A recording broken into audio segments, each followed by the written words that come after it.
ini, menatap masa depan yang tak pasti. Kegelisahan hatiku tak tahu arah yang ku tuju, pergumulan dan tantangan menghimpiku, sampai Tuhan menemukanku, nyatakan kasih-Nya yang ajaib bagiku, dan Dia menuntun langkahku, temukan tujuan hidupku, damai dan sukacita melingkupiku. Sekarang ku mau hidup memuliakan-Mu, menceritakan kasih anugerah-Mu bagiku. Yesus, Engkaulah Tuhanku, tujuanku, teladanku. Oh Tuhan, jadikan aku serupa-Mu. Oh Tuhan, jadikan aku serupa-Mu.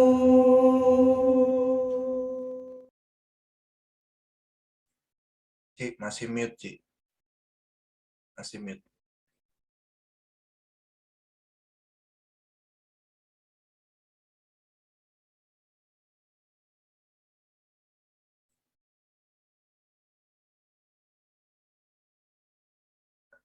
Halo, Cilicu, sorry. Suaranya masih mute, Cik.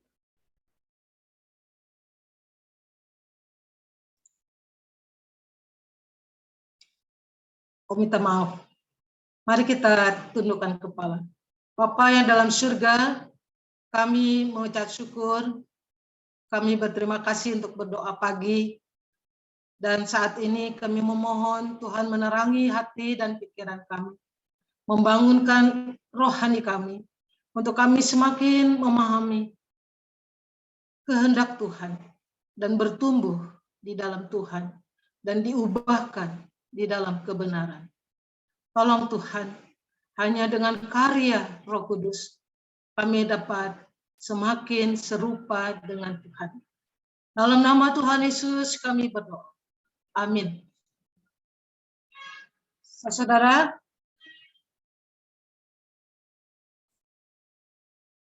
hari ini kita masuk di dalam hari yang ke-24 dan bertemakan diubahkan lewat kebenaran. Kita akan mendengarkan dan ikut bernyanyi bersama lagu dari PKJ 255, Firman-Mu pegang selalu.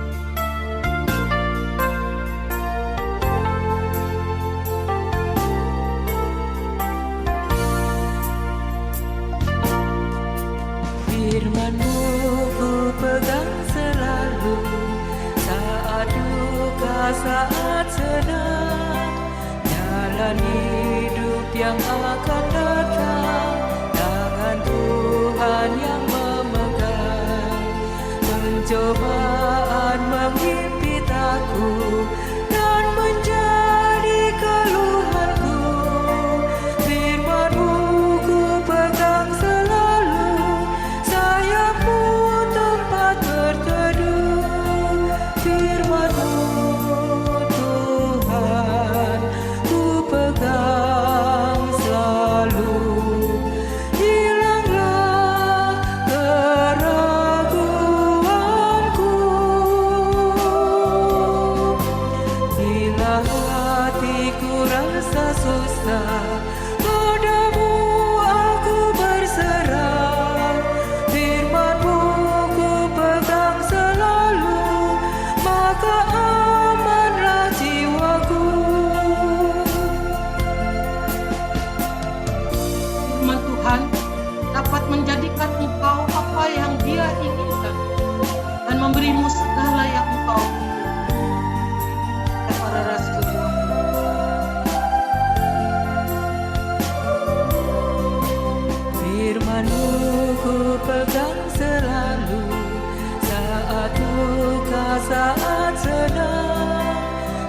jalan hidup yang akan datang, tangan Tuhan yang memegang. Pencobaan mengimpit aku dan menjadi keluhanku. Firman-Mu ku pegang selalu, sayap-Mu tempat berteduh. Firman-Mu Tuhan ku pegang selalu. Hilanglah keraguanku bila hatiku rasa susah. Padamu aku berserah, firman-Mu ku pegang selalu, maka amanlah jiwaku.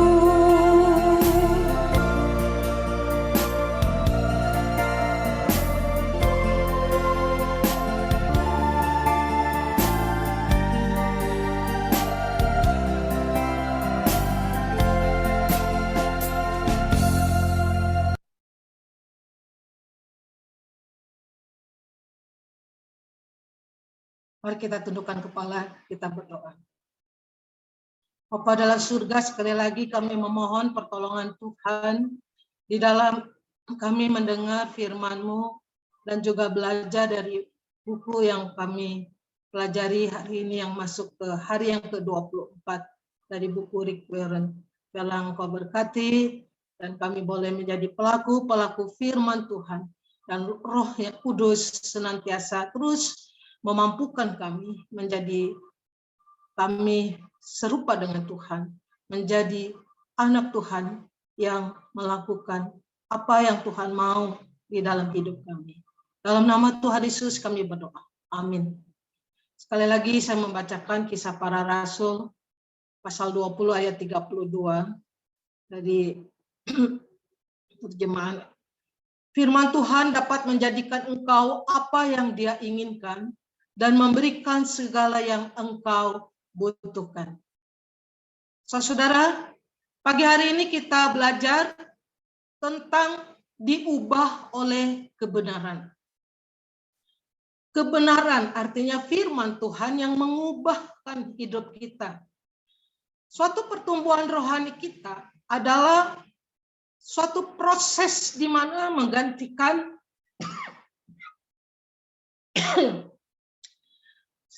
maaf, saya minum sebentar.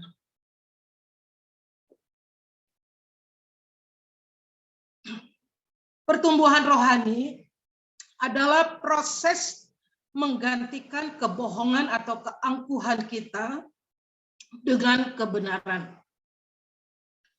Yesus berdoa, kuduskanlah mereka di dalam kebenaran. Firman-Mu adalah kebenaran.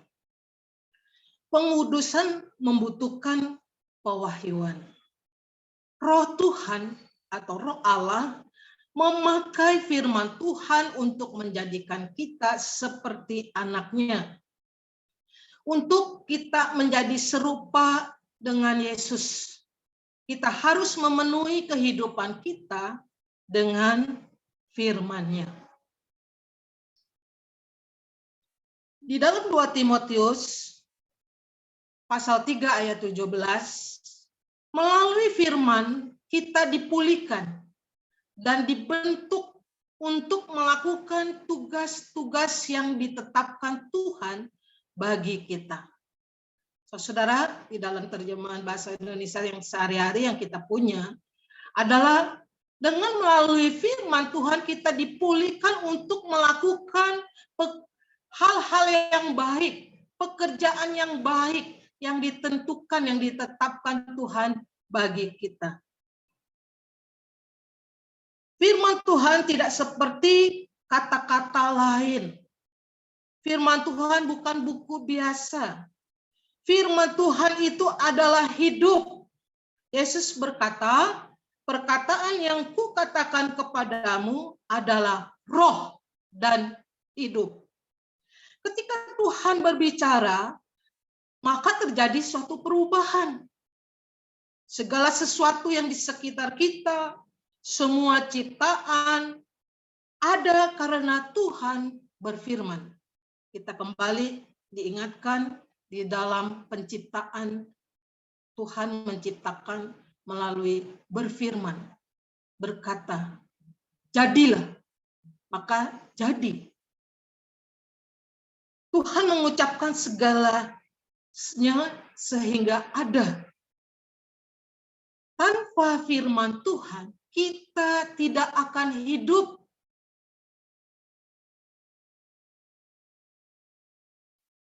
Tanpa firman Tuhan, kita tidak akan hidup, saudara. Di dalam Yohanes 6 ayat 63 dikatakan, perkataan-perkataan yang kukatakan kepadamu adalah roh dan hidup. Karena itu pagi hari ini kita diingatkan, tanpa firman Tuhan, maka kita tidak akan hidup. Kita mati. Yakobus 1 ayat 18, Tuhan memutuskan untuk memberikan kita hidup melalui firman kebenaran. Sehingga kita menjadi yang paling penting dari segala yang telah Dia ciptakan. Puji Tuhan, saudara, ketika Tuhan memutuskan memberikan kita kehidupan melalui firman-Nya yang hidup, maka kita adalah ciptaan yang paling mulia, yang teristimewa, yang paling penting dari segala ciptaan yang lain. Kita istimewa di hadapan Tuhan. Alkitab jauh lebih besar dari sekedar buku panduan, pengajaran, atau teologi, doktrin, dan sebagainya. Firman Tuhan menghasilkan kehidupan, menciptakan iman, menghasilkan perubahan, menakutkan iblis, terjadinya mujizat, menyembuhkan luka-luka batin, luka-luka hati, membangunkan karakter, mengubah keadaan kita, memberikan kita sukacita, mengalahkan perlawanan, mengatasi segala godaan-godaan, memompa harapan-harapan kita, melepaskan kuasa yang mengikat kita, membersihkan segala pikiran-pikiran kita, dan menjadikan segala sesuatu, dan menjamin masa depan kita. Itulah firman Tuhan. Saudaraku, kita tidak dapat hidup tanpa firman Tuhan. Jangan pernah kita meremehkan firman Tuhan. Kita seharusnya menganggap firman Tuhan sebagai hal yang penting di dalam setiap kehidupan kita. Dan menjadikan firman Tuhan itu seperti makanan kita. Ayub berkata, aku telah menyimpan firman yang keluar dari mulutnya lebih dari makananku sehari-hari. Firman Tuhan adalah gizi rohani yang terus kita miliki untuk menggenapi tujuan kita.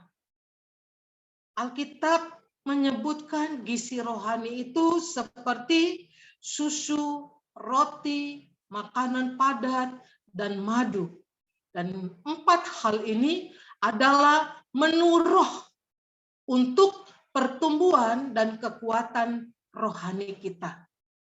Sekali lagi, saudara-saudara, kita diingatkan bahwa firman Tuhan adalah gizi rohani kita seperti makanan yang membuat kita dapat bertumbuh, yang membuat iman kita, rohani kita kuat.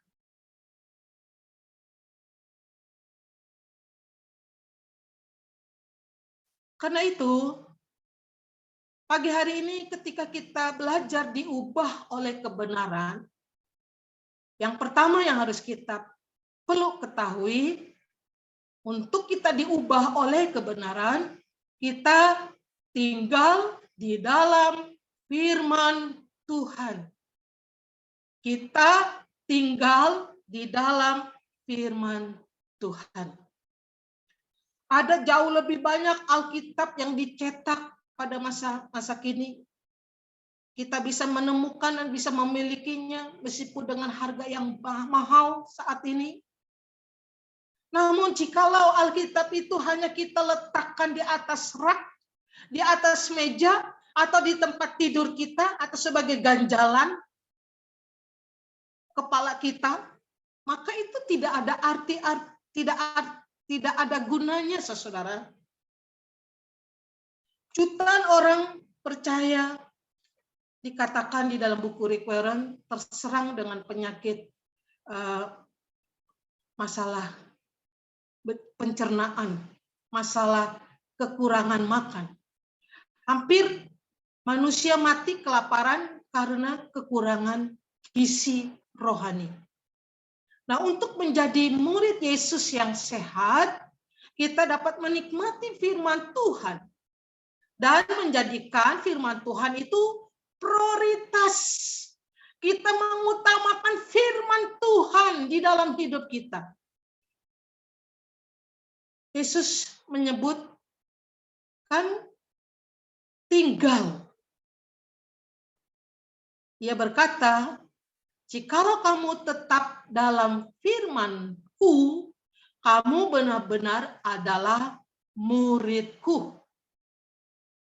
Kamu tinggal di dalam firman-Ku, maka kamu benar-benar itu murid Tuhan, murid-Ku.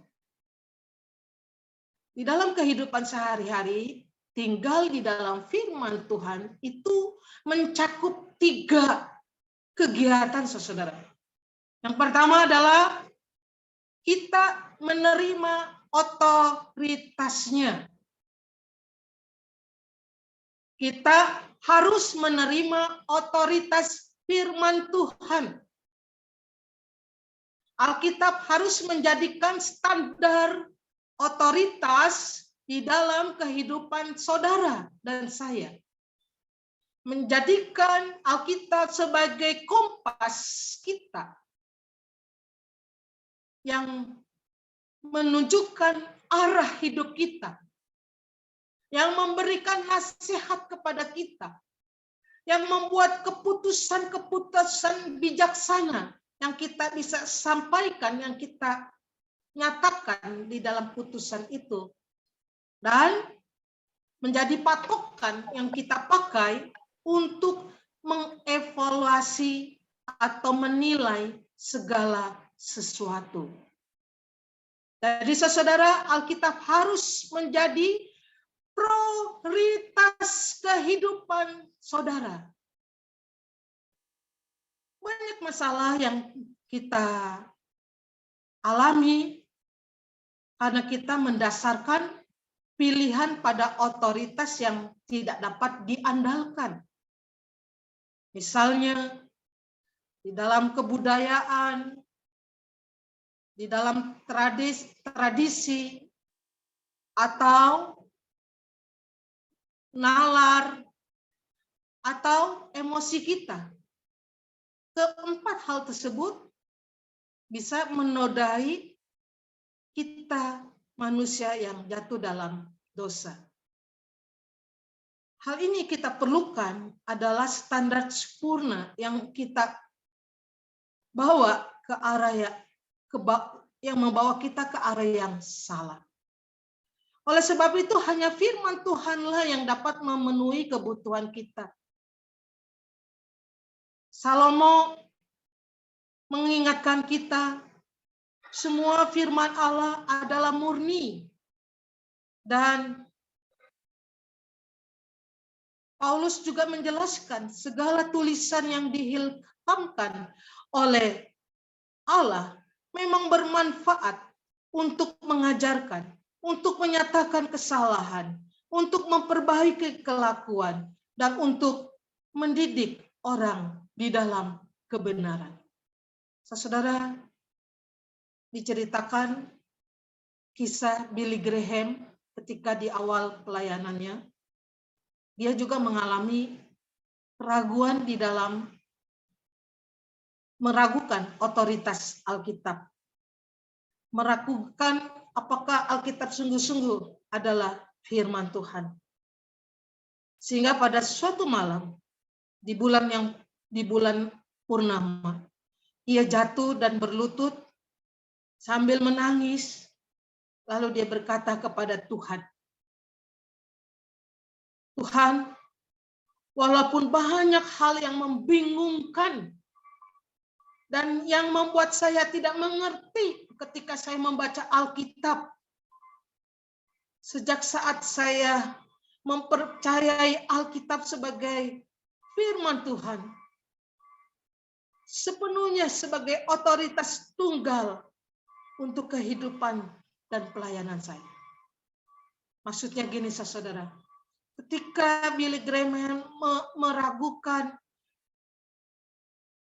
tentang otoritas firman Tuhan, Alkitab sebagai firman Allah, akhirnya dia sendiri pun mengakui di dalam kebingungannya, di dalam ketidakmengertian sekalipun, ketika dia membaca, merenungkan, dan memahami firman Tuhan itu. Namun, dia berusaha untuk terus mempercayai Alkitab itu sepenuhnya sebagai otoritasnya yang tunggal di dalam kehidupannya dan di dalam pelayanannya. Sehingga saudara, di dalam kehidupan Billy Graham, akhirnya Tuhan sungguh memberkati kehidupan dia dan pelayanannya. Tuhan menyatakan kuasa dan keefektivitasnya Tuhan yang luar biasa di dalam pelayanan Billy Graham. Tuhan memakai Billy Graham di dalam ketidakmengertiannya, namun dia tetap mempercayai firman Tuhan. Di dalam keraguan dia semakin mempercayai bahwa Alkitab adalah firman Tuhan yang menjadi otoritas di dalam hidupnya. Saudaraku, keputusan yang paling penting yang dapat kita buat hari ini adalah menyelesaikan masalah apa yang menjadi otoritas utama di dalam kehidupan kita. Putuskanlah apapun kebudayaan, tradisi, nalar, atau emosional yang ada, yang kita pilih, itu bukan menjadi otoritas utama kita. Melainkan Alkitablah sebagai otoritas utama dan yang terakhir di dalam keputusan saudara dan saya. Bertekadlah untuk lebih dulu bertanya apakah yang dikatakan Alkitab. Ketika kita membuat keputusan, buatlah keputusan bahwa ketika Tuhan memerintah untuk melakukan sesuatu, kita akan mempercayai firman-Nya dan melakukannya dan kita masuk di dalam nalar kita dan kita melakukannya. Pakailah pernyataan Paulus di dalam perkataannya, aku percaya kepada segala sesuatu yang ada tertulis dalam hukum Taurat dan di dalam kitab nabi-nabi. Saudara, yang kedua, di dalam kita tinggal di dalam firman-Nya, selain kita menerima otoritasnya, kita juga menerima kebenaran firman Tuhan. Tidak cukup hanya percaya kepada Alkitab, kita harus juga memenuhi pikiran kita dengan firman Tuhan. Supaya Roh Kudus dapat mengubah pikiran dan kehidupan kita. Ada 5 cara yang dikatakan di dalam buku Rick Warren, di dalam kita menerima firman Tuhan. Yang pertama, kita menerima firman Tuhan dengan sikap terbuka dan menyambut. Yang dikisahkan seperti perumpamaan penabur yang menggambarkan sikap kita di dalam menyambut firman Tuhan. Sehingga kita dapat berakar atau dapat menghasilkan buah atau sama sekali tidak berakar atau sama sekali kita tidak berbuah. Sikap yang tidak menyambut dikatakan seperti tanah yang keras di dalam perumpamaan penabur. Yang yaitu pikiran yang tertutup, tanah yang berbatu, yaitu pikiran yang dangkal, ya, tanah yang dengan semak duri, yaitu pikiran yang kacau. Saudaraku, setiap kali kita merasa tidak mendapatkan apa-apa dari khotbah seseorang, atau dari guru Injil, atau dari hamba Tuhan, seharusnya kita memeriksa sikap kita. Apakah kita masih ada kesombongan atau ada keangkuhan? Karena dikatakan Allah bisa berbicara kepada pengkhotbah, sekalipun yang kau anggap, yang kita anggap mungkin nggak ada apa-apanya, atau pengkhotbah itu yang menyampaikan firman Tuhan membosankan.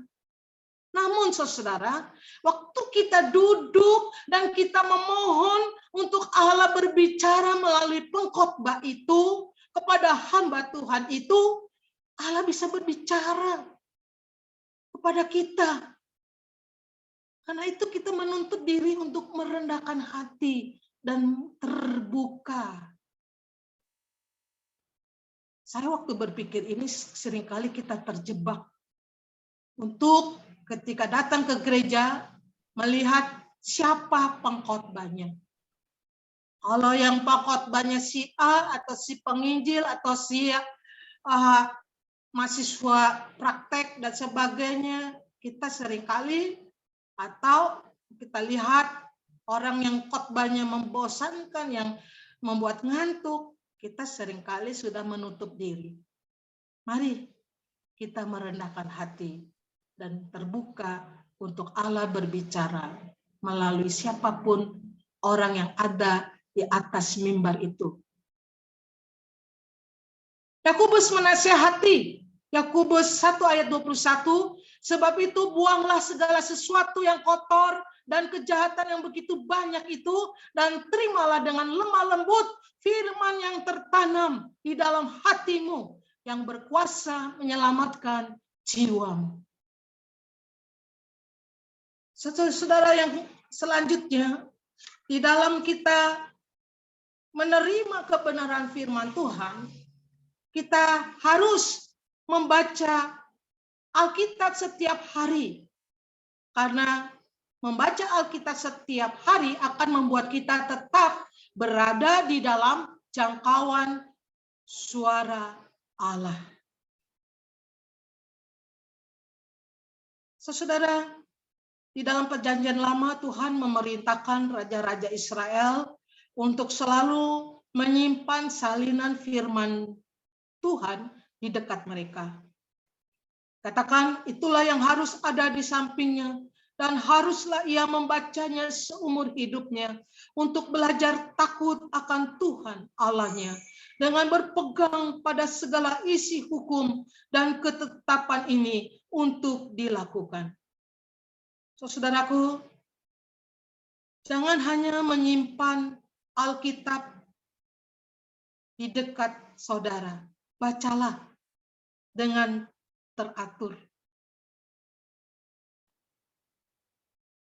Banyak orang yang menyatakan percaya Alkitab dari awal sampai akhir, namun belum pernah membacanya dari awal sampai akhir.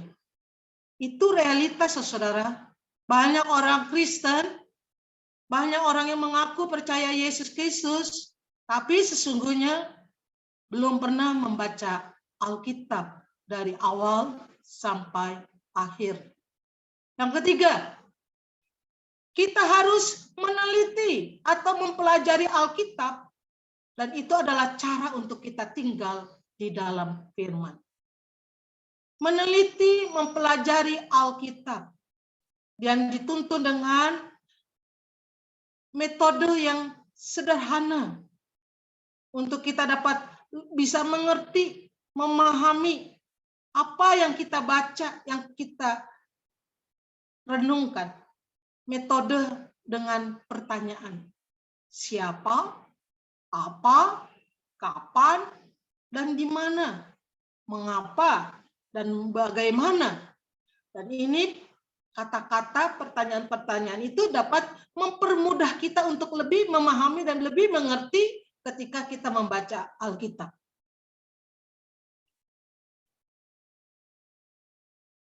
Saudara,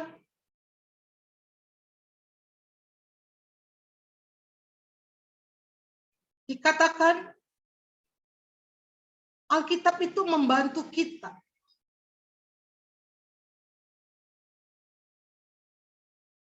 Saya bacakan dulu Yakobus 1 ayat 25. Tetapi barang siapa yang meneliti hukum yang sempurna, yaitu hukum yang memerdekakan orang dan ia bertekun di dalamnya, jadi bukan hanya mendengar untuk melupakannya, tapi sungguh-sungguh melakukannya.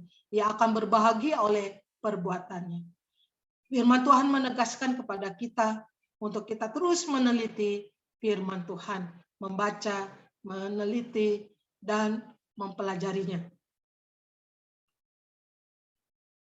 Alkitab memberikan yang keempat, ketika kita menghafal dan mengingat. Jadi untuk selanjutnya selain kita meneliti dan mempelajari, kita juga harus tinggal di dalam firman Tuhan dengan menghafal, mengingat. Ada manfaat di dalam menghafal Alkitab, menghafal, mengingatkan firman Tuhan, yaitu manfaatnya adalah melawan pencobaan, membuat keputusan yang bijak, mengurangi ketegangan, membangun percaya diri, memberi nasihat yang baik, menunjukkan iman kita kepada orang lain. Kolose 3 ayat 16a, ingatlah akan apa yang diajarkan oleh Kristus, dan biarlah perkataannya memperkaya hidup saudara, serta menjadikan saudara bijaksana. Yang kelima, saudara, untuk tinggal di dalam firman Tuhan ialah dengan merenungkannya. Bagaimana kita merenungkannya? Yaitu berfokus pada firman Tuhan dengan usaha kita yang serius di dalam pikiran. Misalnya, pada waktu kita mengalami kekhawatiran, kadangkala kita berfokus pada masalah kekhawatiran itu. Masalah kita. Dan hari ini kita juga diingatkan untuk kita merenungkan firman Tuhan, bagaimana kita bermeditasi untuk merenungkan, bukan merenungkan hal yang negatif, tapi merenungkan hal yang positif, yaitu fokus kita adalah firman Tuhan, bukan masalah. Jadi fokus kita di dalam pikiran kita, kita fokuskan firman Tuhan, bukan masalah. 2 Korintus 3 ayat 18 dikatakan kita diubah menjadi serupa dengan gambarnya di dalam kemuliaan yang semakin besar. Allah menyebut Daud sebagai seorang yang berkenan di hatiku, karena Daud senang merenungkan firman Tuhan. Daud sendiri mengatakan di dalam Mazmur 119 ayat 97 mengatakan, betapa aku cintai Tauratmu, aku merenungkannya sepanjang hari. Selanjutnya saudara, untuk kita diubahkan oleh kebenaran, selain kita tinggal di dalam firman Tuhan,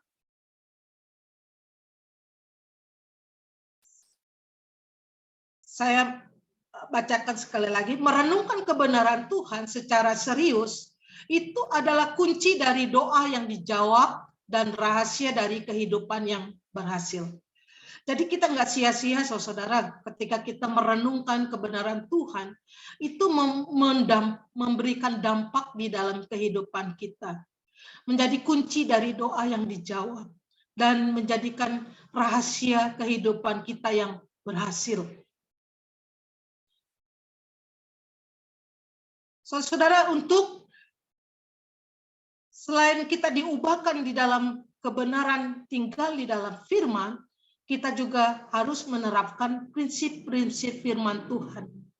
Nah, bagaimana untuk menerapkan prinsip-prinsip firman Tuhan? Yaitu dengan menjadi pelaku firman.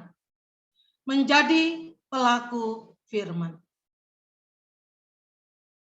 Kita membohongi diri sendiri jika kita menganggap bahwa kita mendengar, kita membaca, mempelajari kebenaran, menjalani, tapi kita tidak melakukannya.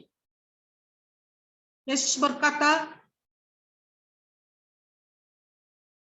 setiap orang yang mendengar perkataanku ini dan melakukannya, ia sama dengan orang bijaksana yang mendirikan rumahnya di atas batu. Jadi saudara, pagi hari ini saya merangkum dua hal di dalam kita mau hidup di dalam, diubahkan di dalam kebenarannya, oleh kebenarannya. Kita tinggal di dalam firman Tuhan dan kita menerapkan prinsip-prinsip firman Tuhan dengan melakukan firman, menjadi pelaku-pelaku firman. Rick Warren mengatakan kebenaran akan membebaskan Anda, tetapi mula-mula kebenaran tersebut mungkin membuat Anda tidak senang. Mungkin firman Tuhan menegur dan mengingatkan kita yang membuat kita tidak senang. Tetapi itu menjadikan suatu awal di dalam kita berubah dan mau hidup diubahkan. Cara terbaik untuk menjadi pelaku firman adalah dengan menuliskan langkah tindakan sebagai hasil. Kita bisa menuliskan di dalam waktu kita membaca, mempelajari, merenungkan firman Tuhan. Dan di setiap kita menerapkan firman Tuhan, itu memberikan dampak di dalam hubungan kita dengan Tuhan, juga dengan orang lain, dan dengan karakter kita sendiri yang memoles karakter pribadi kita. Renungkan pertanyaan ini, apakah yang telah Tuhan katakan kepadaku di dalam firman-Nya yang belum mulai kulakukan? Saya mengakhiri renungan ini dengan D.L. Moody yang berkata, Alkitab tidak diberikan untuk menambah pengetahuan kita, melainkan untuk mengubah kehidupan kita. Mari saudara, kita miliki Alkitab itu, kita manfaatkan Alkitab itu, sehingga firman Tuhan mengubah hidup kita. Kiranya Allah Tritunggal dapat memampukan kita dan hidup di dalam kebenaran. Tuhan memberkati saudara. Mari kita berdoa. Bapa dalam surga, kami berdoa. Membawa doa syafaat kami. Kami memohon Tuhan menolong keadaan dan kondisi dunia dan juga pemerintahan Indonesia di dalam masalah-masalah yang ada. Kami juga berdoa ya Tuhan untuk iman, pertumbuhan rohani, untuk kami boleh diubahkan di dalam kebenaran, memanfaatkan Alkitab yang kami miliki. Alkitab adalah firman Tuhan yang dapat mengubah hidup kami. Untuk kami baca, untuk kami renungkan, dan kami teliti dan kami pelajari, dan juga kami menjadi pelaku-pelaku firman. Karena itu kami membawa majelis dan para aktivis, hamba Tuhan, anggota dan simpatisan.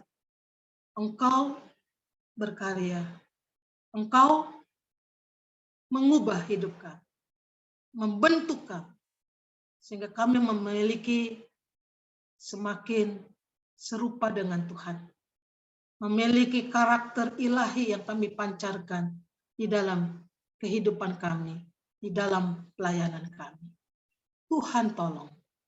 Kami juga berdoa untuk GKA Immanuel, untuk hari yang masa-masa prapaskah yang keempat saat ini, biar kami terus semakin dekat dan menghayati penderitaan Kristus. Kami juga berdoa untuk HUT GKA Immanuel yang ke-40, angka yang dewasa.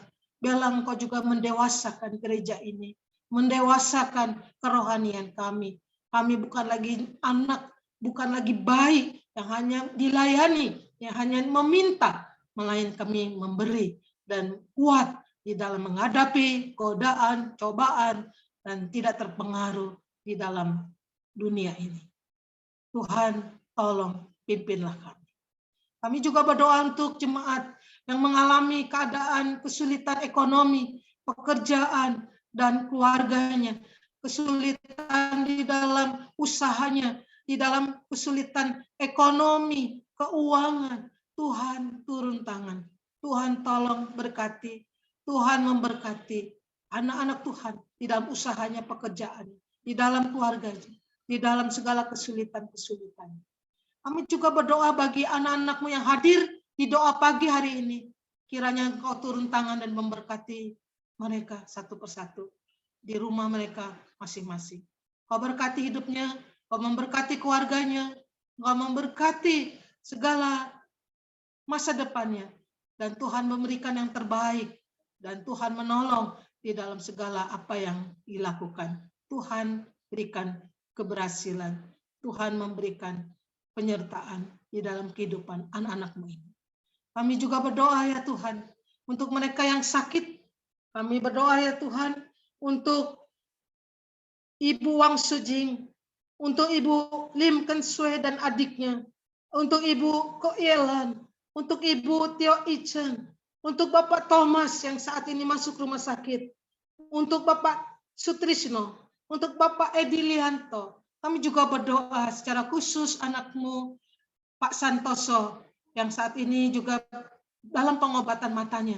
Tuhan berikan yang baik, terbaik. Tuhan berikan kesembuhan, berikan mata yang sehat. Di dalam pengobatan-pengobatan Tuhan pakai dokter dan segala obat-obat itu untuk memberikan mata yang sehat. Tuhan turut campur tangan dan menolong. Kami juga berdoa ya Tuhan untuk kami semua. Doa-doa kami di dalam pergumulan kami membawanya kepada Tuhan. Tuhan mendengarkan doa-doa kami. Dengarlah doa kami. Tuhan tahu apa yang kami utarakan, yang kami akan gumulkan, yang kami simpan di dalam hati kami, yang kami belum sampaikan pun Tuhan tahu. Tuhan, dengarlah doa-doa pribadi kami. Di dalam nama Yesus Kristus, yang telah mengajarkan doa Bapa kami. Bapa kami yang di surga, dikuduskanlah namamu, datanglah kerajaanmu, jadilah kehendakmu, di bumi seperti di surga. Berikanlah kami pada hari ini makanan kami yang secukupnya, dan ampunilah kami akan kesalahan kami, seperti kami juga mengampuni orang yang bersalah kepada kami.